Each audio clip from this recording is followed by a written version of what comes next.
It's funny how the most important things are often hiding in plain sight. Take a simple sheet of paper. We see it every day, but have you ever really thought about it? This stuff completely changed the world. Seriously, without it, the modern world as we know it, well, it just wouldn't exist. So let's peel back the layers on this technology that's become so common, it's basically invisible. Okay, do me a favor. Just look around you for a second. You've got your screen, your phone, all this amazing tech. But what if I told you that the single most revolutionary piece of technology in that room Was that notebook or that book sitting on your desk? Yup, a humble sheet of paper. It's so easy to overlook, right? But this thin, flexible material, wow. It launched revolutions, it built empires, and it created the entire concept of an information age, long, long before computers were even a dream. To really get how radical paper was, you first have to picture a world completely without it. I mean, a world where knowledge was literally a heavy burden you had to lug around. So before paper, writing something down was a huge commitment. In China, you were dealing with heavy bamboo strips that had to be moved around by cart. Can you imagine? In the Mediterranean, you had papyrus, which was super fragile and would split all the time. Or you had parchment, which was made from animal skin. It was durable for sure, but unbelievably expensive. All of these things were a total bottleneck. They made information precious, they kept it in the hands of a very small elite, and they made it incredibly difficult to share. So, what makes paper, well, paper? The real magic, the secret sauce, is the process. See, true paper isn't just slices of a plant pressed together.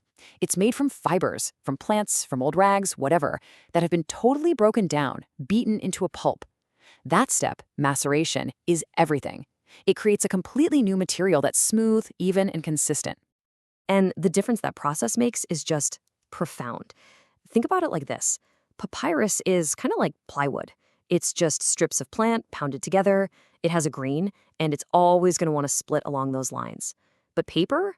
Oh, paper made from that matted pulp is more like carbon fiber. The fibers lock together in every direction, which gives it this uniform strength.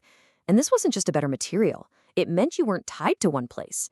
Papyrus needed a specific plant from Egypt. But true paper? You could make it from almost anything, anywhere. That's a game changer. And you can literally see the difference. Look here, on the left, at the papyrus. You can see the grain, right? You can almost feel the seams where the plant strips were joined. But then look at the Chinese paper on the right. It's something else entirely. It's a brand new substance, a smooth, perfect canvas, just waiting for an idea. So this revolutionary tack first shows up in China, and for centuries, they hold on to this incredible secret.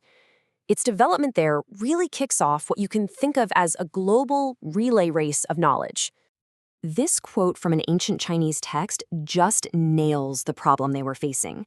How do you run a massive empire when your record-keeping materials are either way too expensive, like silk, or way too heavy, like bamboo? It just wasn't practical. They needed a better way. They needed something cheap, light, and easy to make. They needed paper. Now, who would we think for this? Well, there's a court official named Cai Lun who often gets all the credit as the inventor of paper in 105 AD. But archaeologists have found paper fragments for more than 200 years before him. So what Cai Lun did, his real genius, was to perfect the recipe. He figured out how to use this awesome mix of cheap stuff, old rags, fishing nets, bark, and made the whole process way more efficient and affordable. And that is what paved the way for incredible things, like the world's very first printed book, the Diamond Sutra. So how did they actually do it?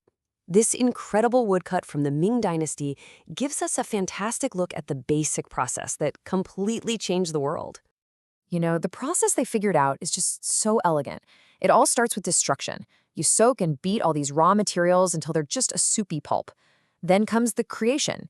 You dip a screen into that watery mix, and as you lift it out, this thin layer of fibers just magically knits itself together. It's amazing. Then you press out the water, let it dry, and bam, you've turned old trash into a perfect, smooth sheet of paper. And the impact was immediate. It was huge. Books weren't these giant cartloads of bamboo anymore. You could carry them in your hand. Private libraries just exploded, going from a few scrolls to thousands of books. By the Tang Dynasty, China was the undisputed world leader in book production. And it wasn't just for books. The Chinese used paper for everything. The first paper money, tea bags, and yes, by the 6th century, even toilet paper. For hundreds of years, papermaking was a closely guarded Chinese secret. But, like all great ideas, it eventually started to travel. It moved west along the Silk Road, and the baton in our global relay race was passed to the Islamic world. Okay, so the story of how this technology moved west is super interesting, and the popular version is actually wrong. You'll often hear the story that Chinese papermakers were captured at the Battle of Talas in 751 and were forced to spill their secrets. It's a great story, but it's not quite true. The evidence actually shows paper was already being used in the city of Samarkand before that battle. So it was probably a much more gradual thing, spreading through trade and merchants. But once the technology really took hold in Samarkand, it spread like wildfire across the Islamic world. I mean, within just a few decades, you have major paper mills popping up in Baghdad, the heart of the empire. From there, it just keeps going to Egypt, North Africa, and beyond. And here's the crucial part. They didn't just copy the technology, they made it better. They revolutionized it. They started using linen rags instead of bark, which was way more sustainable. And then, and this is a huge deal, they hooked the process up to water mills to do the heavy work of pulping. This was a massive industrial leap. The result? An absolute explosion of knowledge. In Baghdad, there was a whole street, the paper market, with more than 100 shops all dedicated to making and selling paper and books. And you know, the legacy of this era is still hiding in our language today. The next time you buy a ream of paper, just remember that word comes straight from the Arabic rizma, which means bundle. It's a cool little clue to this massive shift in history. So from the Islamic world, paper finally crosses into Europe, first through Spain and Italy. And its timing, oh man, its timing could not have been more perfect. It arrived just in time to set the stage for the biggest information revolution in human history. The technology made its way into Europe through Islamic Spain. The very first paper mill we know about on the continent was in a town called Sativa, way back in 1056. And European craftsmen, they were smart. They quickly adapted the water mills they were already using for other things and got them pulping rags to make paper. Which brings us to this guy, Johannes Gutenberg. We all know about his printing press, and yeah, it was brilliant, but it would have been totally useless without a cheap, plentiful material to print on. Think about it. Without paper from these new mills, the printing press is just a cool toy. With paper, it's a revolution. Paper wasn't just a nice-to-have, it was the essential fuel for Gutenberg's fire. So the dream team of paper and the printing press changed everything. But there was still one last piece of the puzzle, one final innovation needed to really bring paper to the masses and get us across the finish line into the modern era. For centuries, paper had one big weakness. Its raw material was old rags, and the supply of old clothes just couldn't keep up with the world's hunger for information. The breakthrough came in the 1840s, wood pulp. Suddenly, the supply was practically limitless. Paper got so ridiculously cheap that it created newspapers for a penny, mass-market novels, and widespread literacy for the first time. But there was a catch, a hidden cost. This new paper was acidic and brittle. So while we solved the supply problem, we created a preservation problem. It's why so many old books and newspapers from that time are literally crumbling into dust today. From heavy bamboo to disposable notebooks, the story of paper is really the story of making information accessible to everyone.